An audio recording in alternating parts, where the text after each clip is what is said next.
बिस्मिल्लाहिर्रहमानिर्रहीम जी। Today's topic is transformer. अच्छा जी, ट्रांसफार्मर की बेसिक डेफिनेशन क्या है?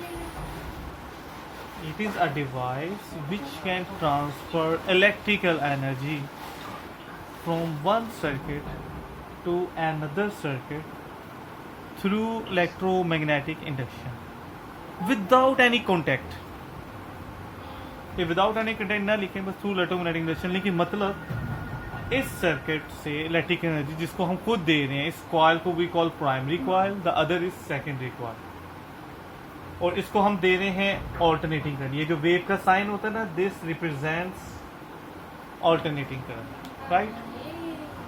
तो बेटा इस सर्किट को हम एनर्जी दे रहे हैं और यहाँ से यहाँ ट्रांसफर करना है, और इनमें कोई कॉन्टेक्ट नहीं है, कोई चीज़ जुड़ी नहीं हुई, बल्कि इनके दरमियान एक लैमिनेटेड आयरन कोर है। आयरन कोर और लैमिनेटेड का मतलब इसके ऊपर एक प्लास्टिक की लैमिनेशन हुई हुई, कवर हुआ हुआ है, लाइक जैसे इसके ऊपर ये इंसुलेशन हुई हुई। तो अगर इसमें करंट है, मैं टच भी करता हूँ तो फिजिकली करंट नहीं लगे, क्योंकि मैं प्लास्टिक या इंसुलेटेड पार्ट को टच कर रहा हूँ, ठीक है। तो ये एक आयरन का पीस है जिसको लैमिनेशन किया गया, यानी प्लास्टिक से कवर किया हुआ है, और उसके ऊपर ये वायर रैप की गई है, ये भी कॉइल रैप की गई है इसके ऊपर दूसरी साइड पर। तो प्लास्टिक का कवर होने से यहाँ का कोई करंट डायरेक्ट इधर नहीं आ सकता, फिजिकल कांटेक्ट नहीं है। तो ट्रांसफार्मर की डेफिनेशन क्या है? Device which can transfer electrical energy from one circuit to another through electromagnetic induction, यानी इलेक्ट्रोमैग्नेटिक इंडक्शन से ट्रांसफर करेगी without any contact. This is the main point. तो ये है ट्रांसफार्मर का डेफिनेशन। अब इसका प्रिंसिपल क्या है? अच्छा जी, बेसिक प्रिंसिपल इसका ट्रांसफार्मर का क्या है कि जो कॉइल है जिसे हम खुद करंट दे रहे हैं, प्राइमरी कॉइल है, उसको हम दे रहे हैं ऑल्टरनेटिंग करंट। तो पहले तो किसी भी कॉइल में करंट आ जाता है तो वो मैग्नेट बन जाती है, और उसका एक मैग्नेटिक फ्लक्स और मैग्नेटिक फील्ड होती। तो ऑल्टरनेटिंग करंट जब इससे मिलेगा, ये मैग्नेट बनेगी, एक तो इसका एक मैग्नेटिक फील्ड और मैग्नेटिक फ्लक्स होगा जो इस तक पहुंचेगा, ठीक है। एक दूर एक एरिया तक इफेक्ट होता है ना, तो वो मैग्नेटिक फील्ड और जो इफेक्ट उसे मैग्नेटिक फ्लक्स कहते हैं, वो यहाँ तक पहुंचेगा। अब ऑल्टरनेटिंग करंट ना इस तरह होता है, यानी इंक्रीज होता है, डिक्रीज होता है, इंक्रीज होता है। ये जो एरोस बता रहे हैं ऊपर वाले, इंक्रीज, नीचे वाले डिक्रीज। तो जब इससे करंट ज्यादा मिलेगा, इंक्रीज होगा करंट, तो ये स्ट्रॉन्गर मैग्नेट बनेगी, इसका जो फ्लक्स है यहाँ ज्यादा पहुंचेगा, इंक्रीज कर जाएगा। जब करंट डिक्रीज करे तो फ्लक्स भी डिक्रीज करेगा, यानी जो ऑल्टरनेटिंग करंट है प्राइमरी कॉइल का, वो ज्यादा या कम होगा। उससे जो इसका इफेक्ट या फ्लक्स यहाँ पहुंच रहा है, वो भी इंक्रीज या डिक्रीज होगा, यानी चेंज होगा। और किसी कंडक्टर में फ्लक्स चेंज हो तो उसके अंदर भी ईएमएफ इंड्यूस होने लग जाती है, इलेक्ट्रिकल एनर्जी इंड्यूस होने लग गई। तो this is the principle of transformer. मैं रिपीट कर रहा हूँ कि जब ऑल्टरनेटिंग करंट हम प्राइमरी में दे रहे हैं, तो ऑल्टरनेटिंग करंट इंक्रीज होता है, डिक्रीज होता है, इंक्रीज डिक्रीज इंक्रीज डिक्रीज हो रहा है। जब वो इंक्रीज होता है तो वो ज्यादा स्ट्रॉन्गर मैग्नेट, उसका फ्लक्स ज्यादा हो जाता है, ज्यादा स्ट्रॉन्गर मैग्नेट बन जाएगा, यहाँ फ्लक्स ज्यादा हो जाएगा। डिक्रीज होगा तो उसकी स्ट्रेंथ कम हो जाएगी मैग्नेट की फील्ड की, और फ्लक्स भी कम हो जाएगा। तो ये करंट तो चेंज हो रहा है, इसलिए इससे जो यहाँ फ्लक्स मिल रहा है वो भी चेंज होता रहेगा। तो किसी भी कॉइल में, कंडक्टर में फ्लक्स चेंज हो तो उसके अंदर भी ईएमएफ इंड्यूस हो जाता है। तो due to alternating current which changes in primary coil, the flux passing through the secondary coil changes, so an EMF is induced in the secondary coil. This is the principle. Now question है कि यहाँ iron core क्यों use कर रहे हैं? वजह है कि जब ये मैग्नेट बनेगी, आयरन कोर ना होगी, तो इसका इफेक्ट यहाँ जाएगा, यहाँ, यहाँ, चारों तरफ जाएगा। लेकिन हम चाहते हैं वो सारा इफेक्ट इधर आए। तो आयरन में खूबी ये है कि जहाँ आयरन मौजूद हो, वो फ्लक्स कहीं और नहीं जाने देता, तो वो सारा इफेक्ट आयरन अपने अंदर ही रखता है, इधर से इधर पहुंचेगा। यानी आयरन कोर का क्या यूज है? तो आयरन कोर का इफेक्ट है कि सारा फ्लक्स प्राइमरी से सेकेंडरी कॉइल में पहुंचेगा, यानी आयरन कोर एग्जाम में आया भी हुआ है कि why we use iron core to increase magnetic flux passing through the secondary coil, यानी इसका सारा फ्लक्स इधर आए, राइट। अच्छा, ये लैमिनेटेड क्यों? इसकी दो रीजन है कि लैमिनेशन से मकसद है कि इसका करंट और इसका करंट ये आपस में कनेक्टेड ना हो जाए, तो फिजिकल कॉन्टैक्ट ना हो। दूसरा एक इम्पोर्टेंट रीजन है और वो ज्यादा इम्पोर्टेंट है, वो ये है कि जब इसका करंट ऑल्टरनेटिंग है वो चेंज होगा, तो इसकी वजह से जो ये मैग्नेट बनेगी, एक फ्लक्स होगा वो भी चेंज होगा। वो फ्लक्स आयरन में भी तो चेंज हो रहा है ना, इधर भी पहुंचेगा वो फ्लक्स। जब चेंज होगा कॉइल में, तो किसी भी कॉइल या कंडक्टर में फ्लक्स चेंज हो तो उसमें अंदर एक ईएमएफ इंड्यूस करंट आ जाता है। तो यार ये आयरन में भी तो वो फ्लक्स चेंज हो रहा है ना, बल्कि इसी के थ्रू पहुंच रहा है। आयरन भी तो एक कंडक्टर है, जब उसमें फ्लक्स चेंज होगा तो उसमें भी एक करंट इंड्यूस होगा। उस करंट को वी कॉल एडीज करंट। अब ना वो करंट इंड्यूस तो हो गया अकॉर्डिंग टू लेंज़ेस लॉ। हमेशा जो इंड्यूस करंट या फील्ड है वो उस रीजन को अपोज करती जो उसको प्रोड्यूस करती। यानी इसके अंदर जो करंट इंड्यूस हुआ वो ये अल्टरनेटिंग करंट है जो प्राइमरी कॉइल में दिया है। अच्छा, प्राइमरी कॉइल में हम खुद करंट दे रहे हैं, ये हमारा इनपुट है। सेकेंडरी में करंट हमें मिल रही है, एनर्जी ट्रांसफर हो रही है, ये हमारा आउटपुट है कि यहाँ हमें एनर्जी मिल रही है। ये इनपुट की तरह काम कर रहा है। तो जब इसके अंदर करंट इंड्यूस होगा और लेंज़ेस लॉ के अकॉर्डिंग वो असल कॉज को अपोज करता है जो उसे प्रोड्यूस करता है, तो इसके अंदर जो करंट इंड्यूस हो रहा है वो ये अल्टरनेटिंग करंट है प्राइमरी का, तो वो इसको अपोज करेगा। अपोज करने का मतलब जैसे एक फोर्स दूसरी फोर्स को अपोज करती है, यानी एक फोर्स लग रही है, एक ऑपोजिट फोर्स आएगी, वो हमेशा उसके इफेक्ट को क्या करेगी, रिड्यूस करेगी, कैंसिल आउट करेगी ना कुछ। तो इट मीन्स जो इसके अंदर करंट इंड्यूस होगा वो इस प्राइमरी कॉइल के करंट को रिड्यूस करेगा, कम करेगा। और बेटा प्राइमरी हमारा इनपुट है, अगर वो कम हो गया तो ओवरऑल आउटपुट यानी पूरी परफॉर्मेंस डाउन हो जाएगी। तो उससे बचने के लिए क्या किया जाता है कि इसे लैमिनेट कर दिया जाता है, यानी प्लास्टिक कवर से इसे रैप कर दिया जाता है, कवर कर लिया जाता है। तो उससे ये होगा कि इसके अंदर फ्लक्स चेंज होगा, इसके अंदर ये करंट एडीज करंट इंड्यूस होगा, लेकिन कवर होने से, जैसे इस वायर में करंट है लेकिन मैंने क्योंकि प्लास्टिक के ऊपर उसके इन्वेलप हुआ हुआ, रैप हुआ है, कवर हुआ है, तो प्लास्टिक को पकड़ने से मुझे करंट नहीं लगेगा क्योंकि प्लास्टिक ने कवर किया हुआ इसे। तो यहाँ प्लास्टिक कवर होगा, उससे लैमिनेशन होने का मतलब कि जो इसके अंदर करंट आएगा वो इस वायर के में नहीं जा सकेगा क्योंकि बीच में प्लास्टिक आ जाएगा इनके, कि आयरन कोर के ऊपर प्लास्टिक कवर हुआ है, फिर उसके ऊपर हमने वायर रैप की हुई, राइट। तो वो करंट प्राइमरी में नहीं जाएगा, इस तरह उसे डिस्टर्बेंस नहीं करेगा, ठीक है। तो ये था लैमिनेटेड आयरन कोर की story. Now look at the next thing is important one, कि ऑल्टरनेटिंग प्राइमरी कॉइल को जो हम खुद करंट देने में ऑल्टरनेटिंग दे रहे हैं, ऑल्टरनेटिंग अपनी डायरेक्शन और चेंज करता रहता है वैल्यू, ठीक है। तो ऑल्टरनेटिंग करंट इंक्रीज भी हो रहा है, डिक्रीज भी हो रहा है, इंक्रीज भी हो रहा है, डिक्रीज भी हो रहा है। तो जब ये करंट इंक्रीज होता है तो इसका मैग्नेटिज्म भी इंक्रीज होता है, मैग्नेटिक फ्लक्स भी इंक्रीज होता है जो यहाँ तक पहुँच रहा है, मैग्नेटिक फ्लक्स इंक्रीज। जब ये डिक्रीज होता है तो मैग्नेटिक फ्लक्स भी डिक्रीज होता है। तो ये तो कॉन्स्टेंटली इंक्रीज डिक्रीज हो रहा है। इसका मतलब जो यहाँ मैग्नेटिक फ्लक्स पहुँच रहा है वो भी इंक्रीज डिक्रीज और डिक्रीज। तो इलेक्ट्रोमैग्नेटिक इंडक्शन पार्ट 2 में जो वीडियो है उसमें फैक्टर्स बताया, फैक्टर नंबर 3, उसमें हमने ये डिस्कस किया हुआ है कि इंक्रीजिंग फ्लक्स पे जो करंट की डायरेक्शन होती है, डिक्रीजिंग फ्लक्स पर डायरेक्शन ऑपोजिट होती है। तो मीन्स इसका करंट इंक्रीज डिक्रीज हो रहा है, उससे जो फ्लक्स प्रोड्यूस होगा वो यहाँ जो पहुंच रहा है वो भी इंक्रीज होगा, डिक्रीज। तो इंक्रीजिंग फ्लक्स पे इसमें जो करंट की डायरेक्शन आती है, डिक्रीजिंग फ्लक्स पे करंट डायरेक्शन उससे ऑपोजिट होती है। इसका मतलब वो तो कॉन्स्टेंटली करंट इंक्रीज डिक्रीज होने से फ्लक्स इंक्रीज डिक्रीज कर रहा है। तो इसमें जो करंट इंड्यूस होगा उसकी भी डायरेक्शन चेंज होती रहेगी।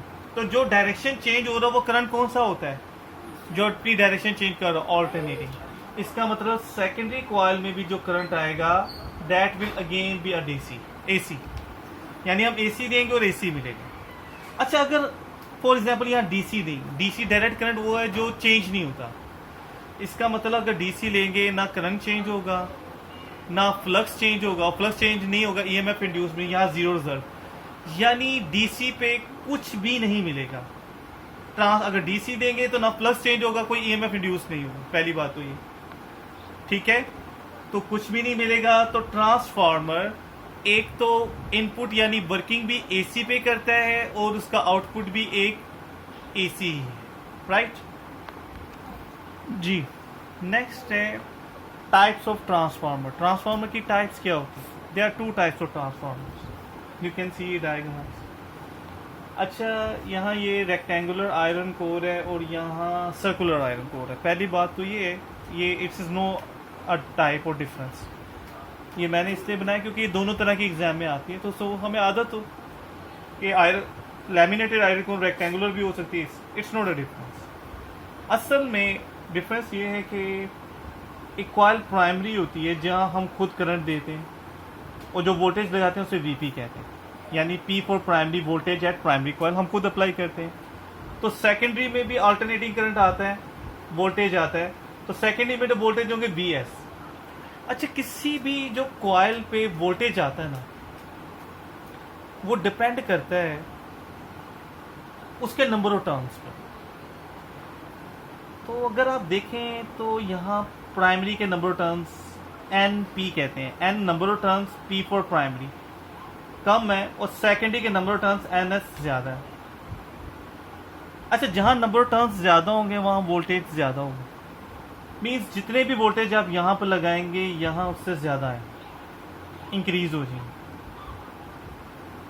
इसे कहते हैं स्टेप अप ट्रांसफार्मर, यानी वोल्टेज इंक्रीज हो जाए। अच्छा, अमेजिंग चीज इसमें खास बात ये कि अगर इसके नंबर ऑफ टर्न्स उससे एग्जैक्ट डबल है तो मीन्स जो वोल्टेज आप यहाँ लगाएंगे यहाँ उससे डबल आएगा। मीन्स अगर यहाँ आप 2 वोल्ट लगा रहे हो तो यहाँ 4 आएगा। अगर इसके नंबर ऑफ टर्म्स हम 10 टाइम्स ज्यादा कर दें तो वोल्टेज भी 10 टाइम्स ज्यादा हो जाएगी, यानी 2 वोल्ट लगाओगे यहाँ 20 आएगा। और अगर यहां नंबर ऑफ टर्म्स 1000 टाइम्स ज्यादा कर दें तो बेटा यहां 2 वोल्ट को 2000 वोल्ट में कन्वर्ट कर देंगे। यस, हो सकता है ये सुन के शेखों को नींद ना आए, 2 वोल्ट को 2000 में, लेकिन यस कर सकते हैं। लेकिन ये पूरी स्टोरी नहीं है, वेट करना पड़ेगा।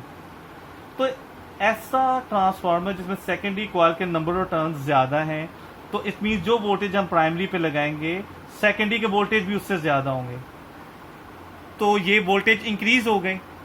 मीन्स जो हमने वोल्टेज लगाए जो उसके मुकाबले में जो इंड्यूस है वो ज्यादा हो रहे हैं, तो इंक्रीज हो गए voltage. Such a transformer is called step up. उसके ऑपोजिट ऐसा ट्रांसफार्मर जिसमें सेकेंडरी के number times you can see कम है, तो इसका मतलब जो वोल्टेज यहाँ लगाएंगे यहाँ उससे कम आएंगे, तो सेकेंडरी के वोल्टेज हमेशा प्राइमरी से कम होगा। जितने वोल्टेज हम यहाँ लगाएंगे यहाँ उससे कम आएगा। दिस इज कॉल के वोल्टेज कम हो गया, यानी जितना हम लगा रहे हैं हमें रिजल्ट उससे कम मिल रहा है। स्टेप, इसे कहते हैं स्टेप डाउन, वोल्टेज कम हो, ठीक है। तो ये स्टेप डाउन ट्रांसफार्मर, लेकिन ये पूरी स्टोरी नहीं है। जैसे अब यहाँ जिक्र कर रहे हैं ना, 2 वोल्ट को 2000 वोल्ट में कन्वर्ट कर सकते हैं। हाउ? ये कैसे पॉसिबल है? Energy can neither be created not be destroyed. ये हमने लॉ ऑफ कंजर्वेशन एनर्जी पढ़ा है, यानी इट मींस एनर्जी ना इंक्रीज होती है ना कम होती है, remains constant. How is it possible कि 2 वोल्ट को 2000 वोल्ट में कन्वर्ट कर रहे हैं? जैसे कहते हैं ना, नो पेन नो गेन, यानी अगर गेन है तो कोई पेन भी है, कोई लॉस भी है, तो यहां कोई लॉस भी हो रहा है। वो क्या है वो जरा समझे। तो वी वर डिस्कसिंग के एनर्जी रिमेन्स कांस्टेंट। तो हमारे पास पावर का फॉर्मूला है। पावर क्या होती है? Energy per unit time. तो energy can neither be created not be destroyed means remains constant. तो power remains constant, power is energy per unit time ना। तो पावर का एक बहुत important formula P is equal to V I. Electricity में V is equal to I are के बाद सबसे इंपॉर्टेंट फार्मूला ये है। तो लेट्स से पावर 100 है और वोल्टेज भी 10 है, करंट भी 10, कोई साइन नहीं, तो मल्टीप्लाई है 10 10 द 100। आंसर आ रहा है ना।